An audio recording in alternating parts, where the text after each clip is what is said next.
declaración de 30 artículos que firmaron inicialmente 50 países, de los cuales 21 eran latinoamericanos.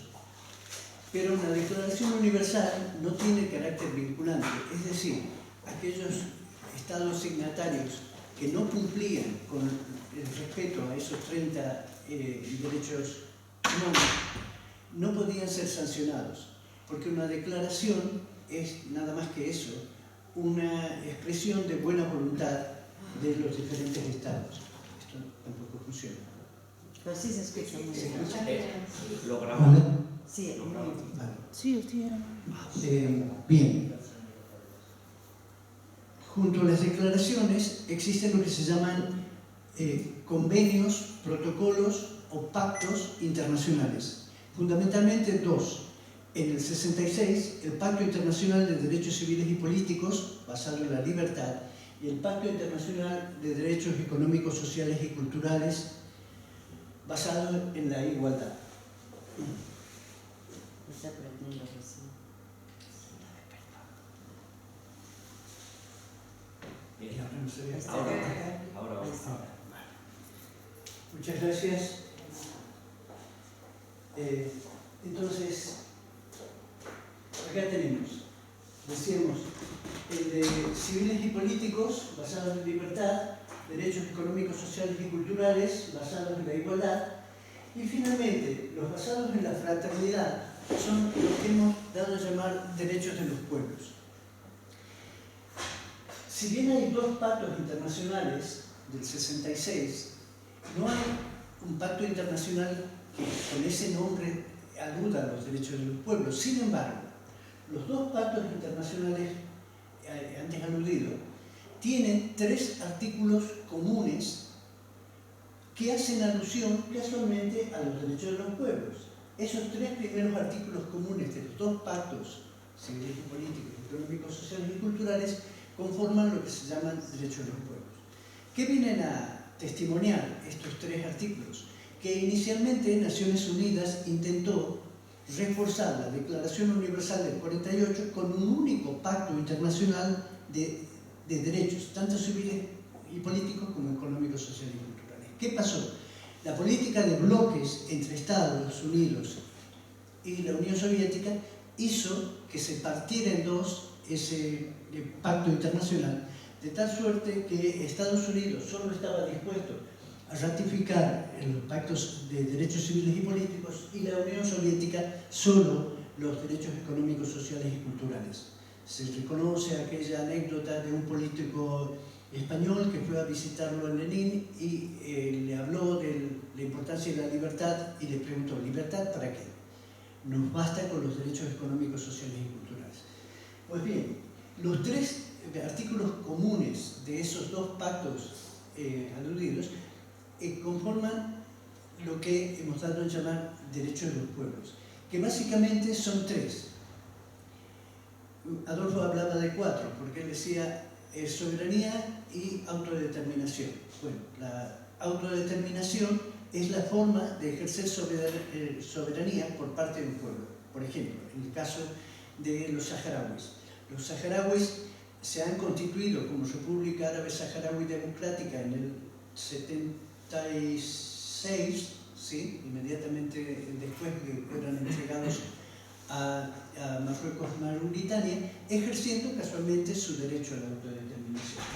Autodeterminación, desarrollo sostenible, también Adolfo hablaba de la importancia del ecosistema, de respetar el ecosistema y del desarrollo siempre y cuando sea respetuoso del ecosistema. A esto Gro Harlem Brundtland, la primera ministra de Noruega, le llamó desarrollo sostenible. Y acá tenemos una referencia a los 3 protocolos, proclamaciones. La de Argel en el 76, inmediatamente después de haberse liberado de Francia, Argelia se convierte en una sede del encuentro de la Liga Internacional de Derechos de los Pueblos y el derecho a la integración entre los pueblos. Después la de Teherán,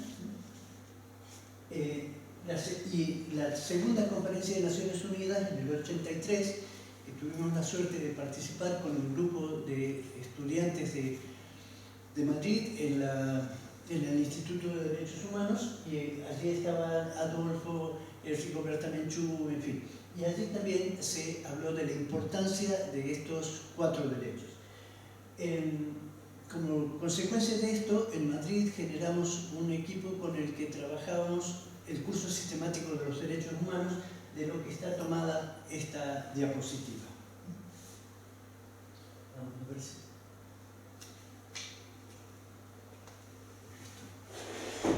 Bueno,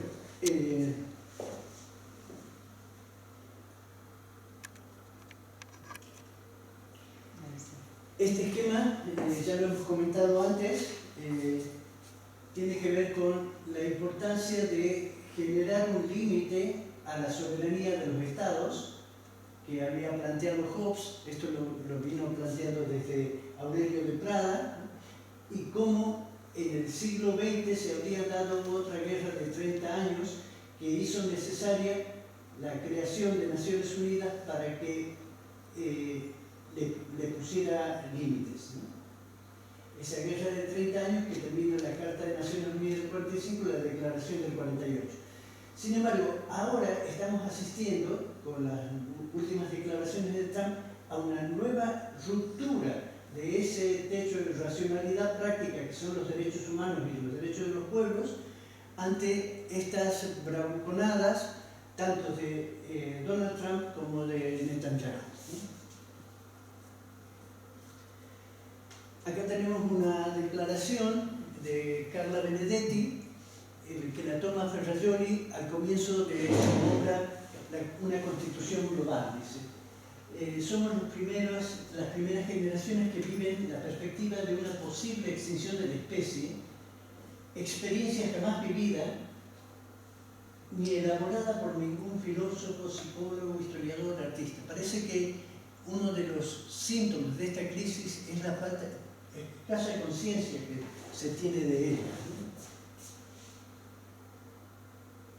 Y yendo a la cuestión palestina, nos basamos en Edward Said, que quizás el autor de referencia para estas cuestiones, y nos presenta en su libro que lleva este título, La cuestión palestina, un primer capítulo referido a una narrativa sionista que se basa en una especie de falacia según la cual se quiere dar una tierra sin pueblo a un pueblo sin tierra.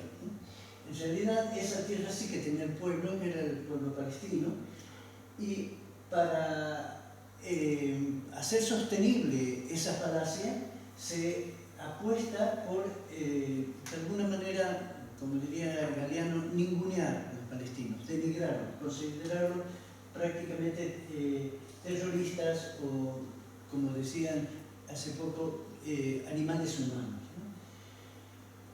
Y esa experiencia palestina se transformó después en una resistencia, después de la Nakba o catástrofe del 48, la guerra del 67 o guerra de 7 días, que provocó el surgimiento cada vez más potente de lo que se conoce como el sionismo cristiano, aunque parezca un oxímoron. Hay un pastor anglicano que hizo su tesis doctoral, Stefan Seisser, con este título, El sionismo cristiano, y dice que el sionismo pasó por 3 etapas. La más conocida es la intermedia, el sionismo judío, a finales del 19 con Theodor Herzl. Pero dice, hubo una anterior, dice, el sionismo cristiano empieza en el siglo XVII con influencia del protestantismo, que venía a decir, bien, nosotros no somos el pueblo elegido, pero lo dice en el Génesis, Dios le prometió a este pueblo un territorio. Pues lo que nos corresponde como cristianos es facilitar que este pueblo vuelva a Sion, y de paso nos lo quitamos de Inglaterra. Esa primera etapa luego es sucedida por la más conocida, la de Theodor Herzl, al finales del 19, que es una propuesta que se ve favorecida por el famoso caso Dreyfus. recuerdan, aquel militar francés de origen judío que fue acusado injustamente de unos crímenes que no había cometido. Eso generó, entre otras cosas, la denuncia de Solá, aquello de yo acuso, y había toda una tendencia europea a reconocer que los judíos estaban siendo maltratados. Pero el tercer momento del sionismo cristiano aparece casualmente con esta guerra de los 7 días. Para los norteamericanos que estaban viviendo la guerra de Vietnam desde el 55 y la seguirán viviendo hasta el 75, el hecho de que en 7 días Israel hubiera conseguido vencer una guerra tan aparentemente asimétrica, porque estaba rodeada de países árabes, era un signo de los tiempos, una especie de manifestación divina de que Dios efectivamente les quería dar el pueblo.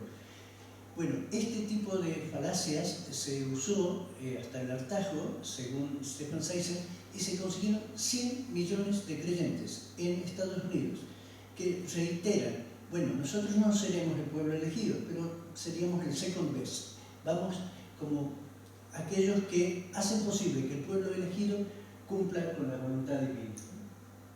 Bueno, después de esto, los acuerdos de Oslo que intentaron con Yasser Arafat conformar de alguna manera las apetencias de dominio israelíes, pero convirtiéndose en algo así como autoridades municipales para Cisjordania. Mientras tanto, Gaza tenía otras expectativas.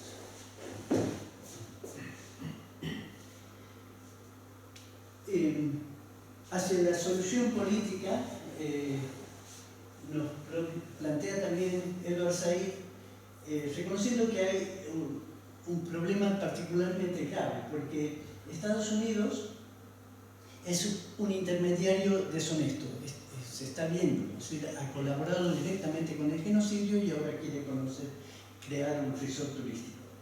Hay una cierta hipocresía de regímenes árabes que dicen estar de acuerdo con Palestina, sin embargo, dejan hacer, ¿no? Y los liderazgos palestinos, frente a esa concesión que hacía Yasser Arafat, optan por un militarismo maximalista y que es considerado de Occidente como terrorista. ¿Cuáles son las propuestas? Más bien, centrar la lucha, principalmente política, jurídica, diplomática, en fin, en Naciones Unidas e ir avanzando poco a poco para que sean considerados como miembros del pleno derecho y consolidarse como un Estado secular y democrático. En toda Palestina histórica donde conviven, donde puedan convivir seguros tanto judíos como palestinos. Entonces la propuesta, y lo vamos a ver ahora en un historiador judío como es Ilan Pappé, Ilan Pappé nos dice que en esta obra que se llama La limpieza étnica de Palestina, del 2006, nos dice que ha habido una planificación metódica para limpiar Palestina de sus habitantes. E incluso había grupos paramilitares, desde antes del 48 ya actuando, mientras todavía estaba Gran Bretaña presente, ¿no? Ben Gurión, que es uno de los padres fundadores del Estado de Israel, hablaba de una transferencia de la población hacia los territorios colindantes, ¿no? Y se construye el mito de un pequeño país vulnerable que se defiende de las hordas árabes, ¿no? Bien, esta ejecución mecánica de la limpieza étnica entre el 48 y el 41 tiene, entre otros, por ejemplo, la masacre de Deir Yassin, donde todo un pueblo fue arrasado y generó terror en el resto de las poblaciones, al punto de que se llegaron a destruir 500 aldeas y provocó la migración de 700.000 palestinos. A esto se conoce como la Nakba, o catástrofe. Y hay una vez que se los ha expulsado a los palestinos, se saca una ley de propiedad de ausentes. No están, por lo tanto, podemos hacernos con sus casas.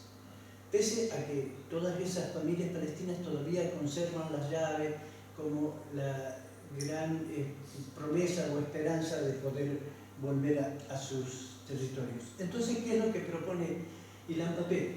Descolonizar. Él dice que más que hablar de paz, tenemos que hablar de descolonización. De descolonizar el territorio y descolonizar incluso nuestro pensamiento. Es decir, no podemos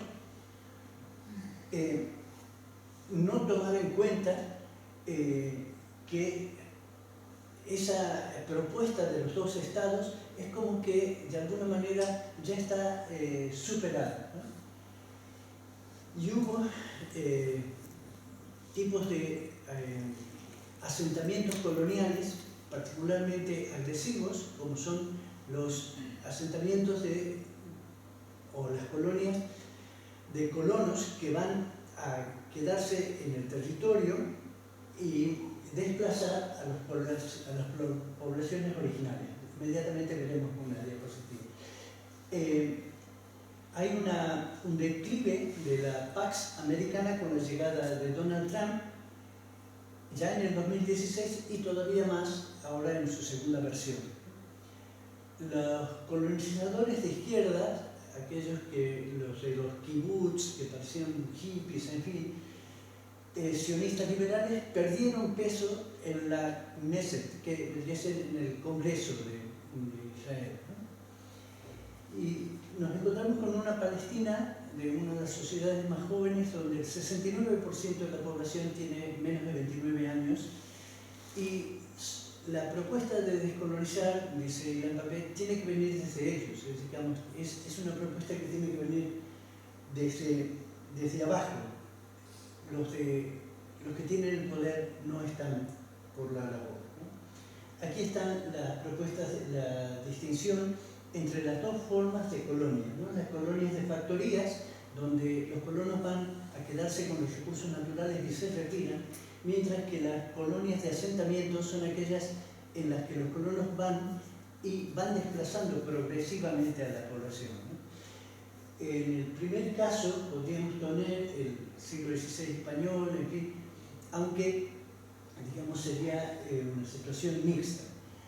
En el siglo XIX, el neocolonialismo de Europa por Estados Unidos, a través de la OTAN, ese es en el siglo XXI. En el XVII estarían las 13 colonias de Norteamérica avanzando hacia el oeste.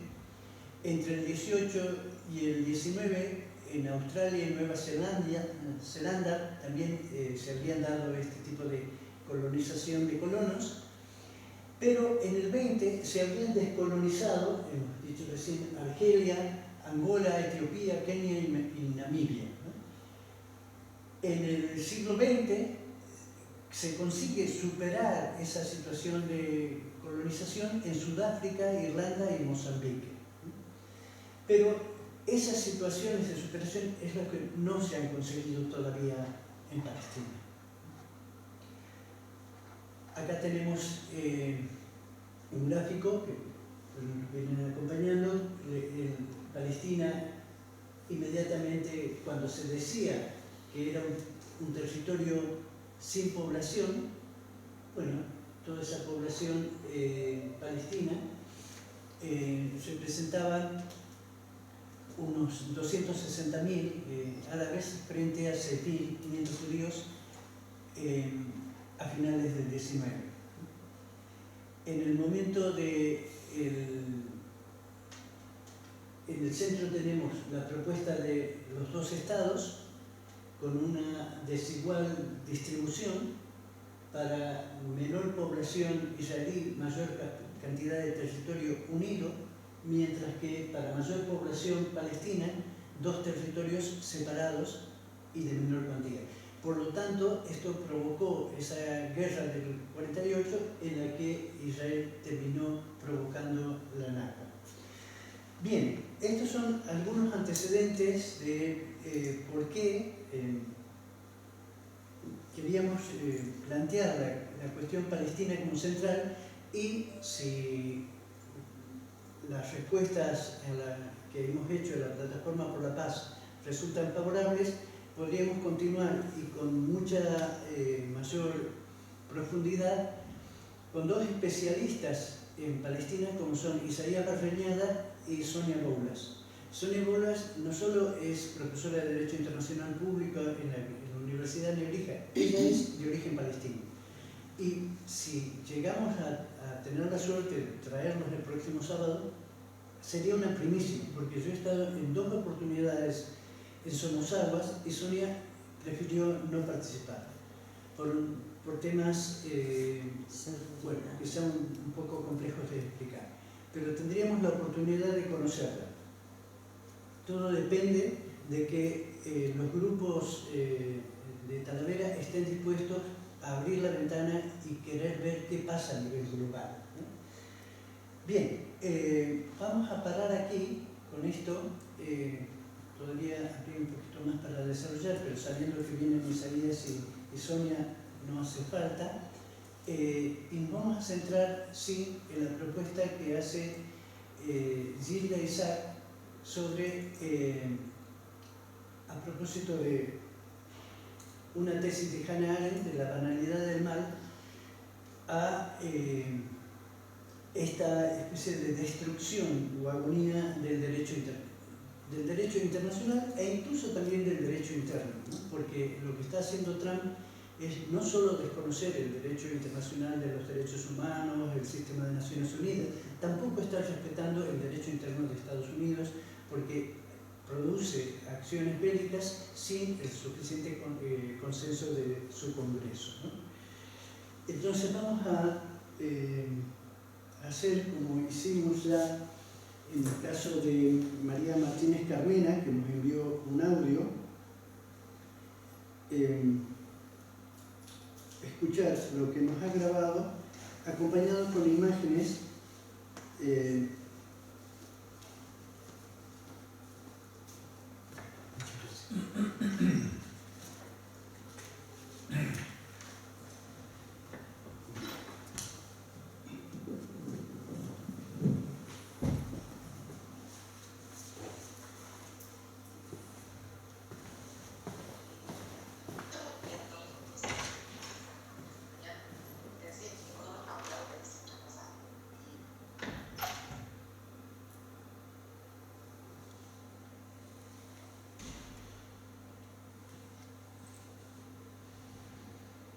perdón.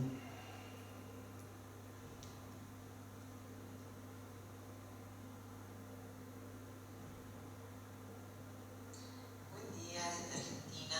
Soy profesora Gilda Isaac, me voy a presentar, de la Universidad Nacional de Tucumán, de la que me gradué con título de grado en 1979. ¿Se escucha? Sí, sí, Luego sí. realicé estudios de posgrado en la Universidad de Houston, Texas, en literatura comparada. Pues regresé al país y trabajé en la Universidad Nacional de Tucumán hasta el año pasado, hasta fines del 2026. Es decir, no soy politóloga y mucho menos experta en leyes o diplomática, especialista en Medio Oriente. Solo voy a hablar desde el punto de vista de un ser humano profundamente preocupado y angustiado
de la catástrofe enorme, y a la declaración de Balfour en 1917 durante el mandato inglés en Palestina. Pero, bueno, esto merece, creo, otra charla, una más detenida y profunda. Por el momento volvamos al 2026. En este momento la sociedad mundial atraviesa un profundo proceso de desintegración. Espero que tengo problemas con la grabación. El fin del orden mundial, en realidad como lo conocemos, con líderes políticos que respetaban los derechos humanos y el derecho internacional, o al menos fingían hacerlo. Ese orden ya ha terminado. Creo que entramos en la era de la política de la crueldad, del bullying internacional. En este nuevo orden, los más fuertes son los que aplastan a los más débiles y ni siquiera intentan elaborar una excusa, nada. Los líderes promueven el miedo, la xenofobia, la política de exclusión. Lo vimos en Estados Unidos, lo seguimos viendo, la policía federal reprime y mata a los inmigrantes indocumentados, a los ciudadanos y a los residentes legales. Lo vimos en Minneapolis, en vivo y en directo. En Europa se criminaliza la solidaridad, a las personas de buena voluntad son detenidas ilegalmente, son expulsadas y enjuiciadas por expresarse libremente, por expresar su desacuerdo con las políticas de complicidad de sus países con el genocidio en Gaza. Y esto sucede de una manera brutal en Alemania, y un poco menos brutal quizás, pero represión al fin y censura en Inglaterra, Italia y Francia. Lamentablemente en Argentina, Javier Milei, el autoproclamado presidente más sionista del mundo, invita a las empresas sionistas como Mekorot a tomar posesión y control del agua. Ha entregado la Patagonia, está entregándola, en el proceso de entregarla, al menos ahora, no es la primera vez que la Patagonia se entrega, pero en estos momentos al mejor postor se le ofrece una tierra ya en yerma, después de que sospechosos incendios convirtieran los alerzanes milenarios, esos bosques tan bellos, de belleza incalculable en la provincia de Chubut, que tuve el placer de conocer haciendo montañismo hace unos años. Bueno, esos bosques ya no existen, están convertidos en tierra seca, yerma, quemada, sin valor.